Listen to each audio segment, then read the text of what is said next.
Welcome back to another chapter, Chapter 7. This chapter is going to be about exponential functions and logarithmic functions. This chapter is difficult, but not in the same way that the last couple chapters have been difficult. This chapter doesn't build off the polynomial stuff that we've been dealing with, so that will be nice. However, it's brand new, and it'll introduce some things that you've never seen before, and so that's what makes it difficult. The math behind it is usually a little bit easier. But today should be pretty easy. We're going to look at exponential functions plus growth and decay. Our learning targets for today: I can write and evaluate exponential expressions to model growth and decay situations. And I can determine whether an equation will model growth or decay. So the first one, you'll be able to write and plug stuff in, and the second one, you'll be able to tell whether it's going to be growth or decay just by looking at it, which is actually a lot easier than it sounds. So starting out, exponential model. We'll start out by looking at a table. So we've looked at tables before, and one of the first things we do looking at a table is we try and figure out what shape it is.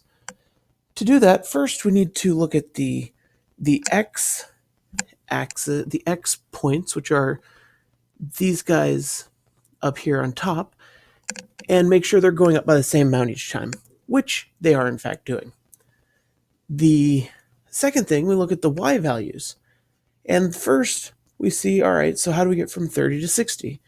Well, we could add 30, and then 60 to 120, we can add 60, 120 to 240, we can add 120, 240 to 480, we can add 240, and we can add 480 to get to the last one.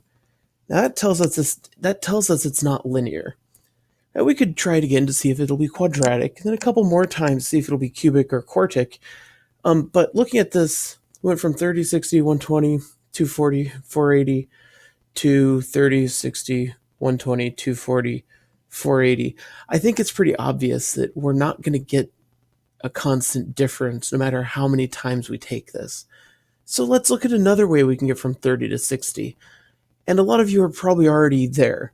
It's like, well, you just times 2. Yes, you times 2. And same thing from 60 to 120, times 2. Times 2, times 2, times 2. So that's the difference between an exponential model and a polynomial model. Polynomial models, we're looking for a difference. The first difference, second difference, third difference, fourth difference. An exponential model, we're looking for a common ratio. And that's what that is. It's called ratio. You might think that's weird because ratio means division, but we multiplied by 2. We got that by going 60 divided by 30, 120 divided by 60.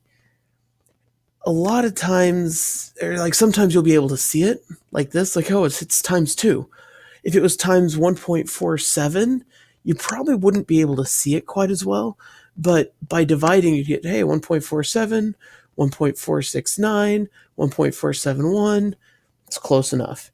And the nice thing about exponential as opposed to the polynomial models is this constant ratio will show up on the first one.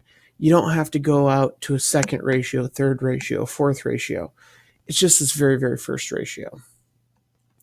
And so that's what exponential models look like via a table and how we can tell. Make sure that the x values are all going up by the same amount. It doesn't matter what the amount is as long as it's always a plus 10, plus 10, plus 10, plus 10. A lot of times it'll be plus 1, plus 1, plus 1. And then the y values will be always multiplied by the same thing or close to it. There's a lot of rounding issues that can happen here. So what does an equation look like? Our exponential functions can look like a couple different things. The standard looks like f of x equals a times b to the x. Now, how is this different than all the polynomials we've been working on so far? Well, we have a times b, usually it's plus, but more importantly than that, where's our variable? Our variable is in the exponent, which is where it gets the name exponential functions. the variables in the exponent, instead of times x, we have to the x, and that will change the function greatly. And so this x is the exponent. We know that. The a and the b do some cool things too. The b is called the base, b to the x, that's the base of the exponent. That's just a basic vocab. However, with our exponential functions, it also happens to be the constant ratio. And so this, we'd have 2 to the x. And a is going to be the y-intercept, because the y-intercept happens when x is 0. What is b to the 0? Anything to the 0. Anything to the 0 is 1. Times a is just a, which makes a the y-intercept.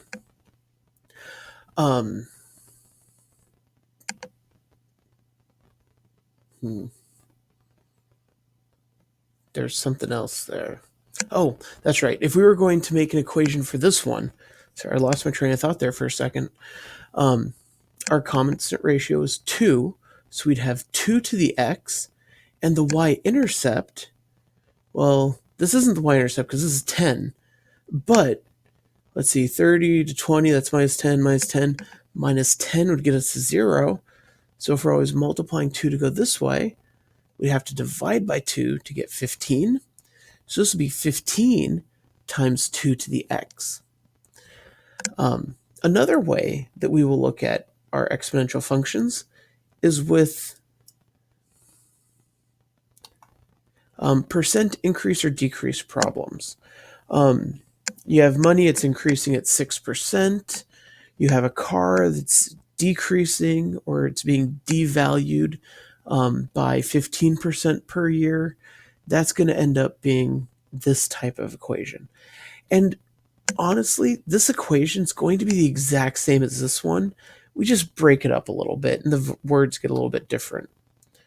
So this, we have a of t instead of f of x equals a. Hey, look, that a is the same. Weird. Times 1 plus or minus r to the t. So here, this 1 plus or minus r is just the b value. Our variable becomes t instead of x, but really this is the same equation. When we're talking percent increase or decrease, we're generally talking money, but we don't have to. We could be talking bacteria if we really wanted to, kind of like here. This would have a 100% increase every 10 seconds. But usually it's money. And so the vocab tends to take on a money ring to it.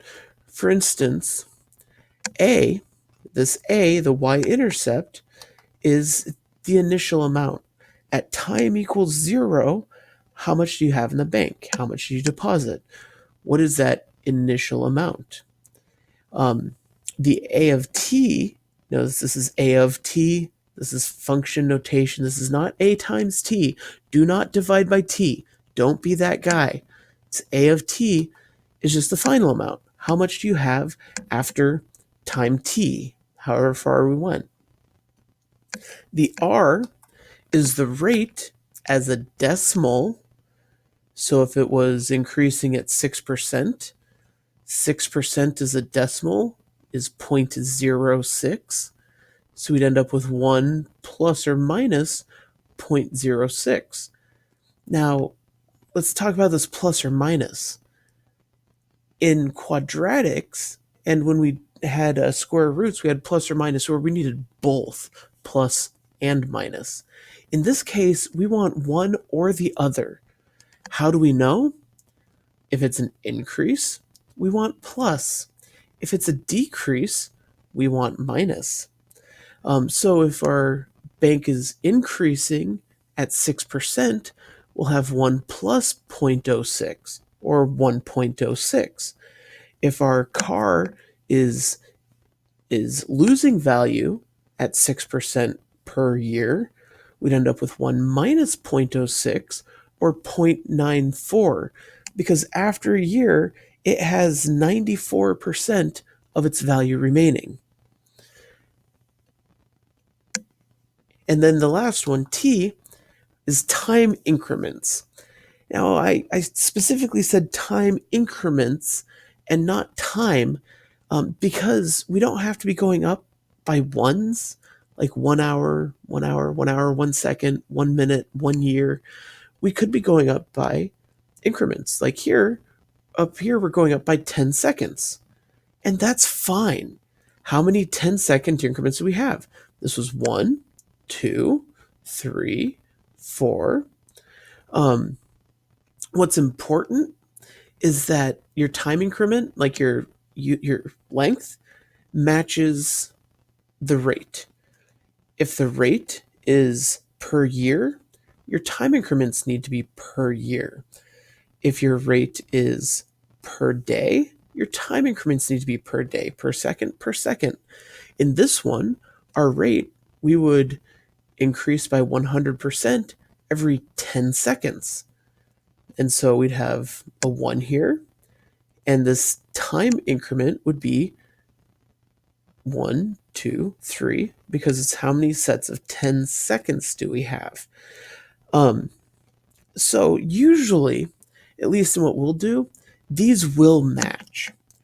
There are a couple things where they won't, and that would be things like your rate, it's increasing by 1% per month. How much will you have after 1 year? Well, we need to measure in months. How many months are in 1 year? 12. It's going to be a pretty easy conversion like that. It's not going to be anything crazy. And it won't happen too often, but just be aware of that. And so, our two basic equations we'll use, they are the same. It's just this piece, it breaks out that percent increase or decrease, whereas this one, it's more used when it doubles, it triples, it multiplies by 1.4. That's what that one's going to be for. Growth or decay. How can we tell if it's growth or decay? That's one of our learning targets. Well, it's pretty easy. All we really need to do is look at this b value. For percent increase or decrease, increase will be growth, decrease will be decay, but we'd still look at this value, this 1 plus or minus r. If it's growth, if that number, this b, is bigger than 1. Here we have times 2. That's bigger than 1. It's growing. Look, it's getting bigger. Times 1.4 would be bigger than 1. It would be growth. For our percent increase or decrease, we had 1.06, bigger than 1, so it's growth. And for decay, it's going to be less than 1, but it's also going to be bigger than 0. So if it's 0.5, 0.94, things like that, that will all be decay. And so you might be thinking, well, what if b equals 1? Well, if b equals 1, we'd have 1 to a power, which is going to be 1, times a is just a, which is not exponential, that's just a constant. We'd have y equals a, just be a straight line. So b can't equal 1. Also, well, what if it equals 0? Well, if b equals 0, this whole thing is 0, and once again, we'd have a constant, so b can't equal 0. And also, b cannot be negative, because if it was negative, our exponent, a negative number to an exponent does weird things. When the exponent is odd, it would be negative. When the exponent is even, it would be positive. What about when the exponent is 0.5? What about when the exponent is 3/7? It does some pretty weird things. So b also has to be positive. Just one of those things. So we're going to take a look at a decay situation and talk about another big aspect of these functions. And to do that, we're going to look at a comic. Now, this comic was sent to me by a certain math teacher who teaches across the door from me, who will remain nameless. No, it wasn't him. It was his dad. His dad sent me this. So here's the comic. And what was amazing, it was like as I was making this shows up in my Facebook page. I know I'm old, I have Facebook, get over it. But it's perfect. So we have this little rodent critter, guinea pig maybe. Hey, half off haircuts. Yay, he goes in. Oh, that's not really what he was thinking, but he got half off. All right, well, let's go and get the other half off. Well, he got half of what was left off, so he has a quarter of his hair. See, this is going to take forever. Well, let's see how long it will actually take. So we can make a table. When you're graphing these, make a table. You'll probably end up have a couple negative numbers here as well. That's okay. In our case, negative trips to the barbershop doesn't make sense. So we'll start out with trip 0. On trip 0, before he went in, he had all his hair. That's 100%, or say 1. We had 1 guinea pig of hair. After his first trip, he had half his hair. After his second trip, took off another half, he had a quarter of his hair. How much is he going to have after his third trip? Well, half of a quarter is an eighth. How about after his fourth trip? It's a 16th. After his fifth trip, it's a 32nd. After his sixth trip is 1/64th. So he's getting closer and closer and closer to getting all of his hair cut. But is this ever going to work out? Now, you might think, well, yeah, eventually he's going to end up with 1 hair left, and he's going to go in, and then what's going to happen? Well, that's practical. We're looking at theoretical, and really that's just splitting hairs. So we won't pay attention to that. It can keep going forever and ever, and he'll never actually get rid of all of his hair. And that is called an asymptote. All exponential functions have asymptotes. An asymptote is a line that a graph will get closer and closer and closer to, but it will never reach. Exponential functions have a horizontal asymptote, and it is at y equals 0, unless you do a vertical translation. If you go up 2, it'll be at y equals 2, but we're not quite there yet. It'll start out at y equals 0. So let's look at what some of these graphs look like. Our exponential functions have a possibility of 4 graphs. It could look like that, or that. Notice it's getting closer and closer and closer to 0 here, and here, and here, and here. It's all getting closer and closer to 0, but it will never actually get there. When you think about the equation, b to the something is never going to equal 0. So looking at these graphs, these are our 4 options. 2 of them are growth, 2 of them are decay. Now most people think, oh, growth, it's going up. So growth, hey, this one's going up. This is obviously growth. And then people see this one is going up. Well, as opposed to thinking of growth as going up, think decay gets closer and closer to 0. These 2 are both decay. These 2 are both growth. This one down here is just growth in a negative direction. Doesn't make sense, particularly in most cases, we'll end up with these positive ones. The homework today, it'll give you things like this and ask if it's growth or decay. I'm not going to try and trip you up or anything, but this is technically growth. So these 2 are growth, which if we look at the equation, b is greater than 1. Over here, these 2 are both decay. If we look at the equation, b is in between 0 and 1. And so then what's the difference between this growth and this growth? This growth and this growth? Or decay and decay? It's the negative. This one's going to be negative. How is it going to get negative? B to the x is always going to be positive. So what can we do to make it negative? We have that a value. Remember, f of x equals a times b to the x. If a is positive, we get this nice positive above the y-axis. Notice all the y values are positive graph.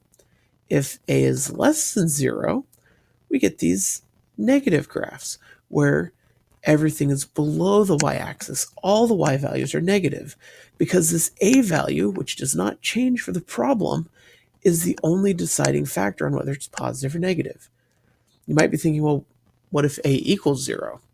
If a equals 0, the whole thing equals 0, not an exponential function anymore, so we don't have to worry about that. So you will be making graphs of these. To do that, you're just going to be plugging in a few points. Usually I'd plug in 5. Generally speaking, I'd go -2, -1, 0, 1, and 2. You probably won't graph all 5 of those points. You'll probably only graph 4 of them. Like here, we'd have -2, it's pretty small, -1, 0, 1, and 2 is already off this graph. It's going to be too big. And then over here, -2 is going to be too big. If you have a graph that's going to include -2, your difference between 1 and +2 here are going to be almost non-existent. So I would find 3 points, but probably, or find 5 points, but probably only graph 4 of them. So this is exponential functions with growth and decay.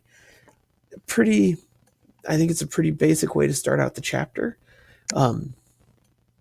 And I will see you in class tomorrow. Be ready for an activity.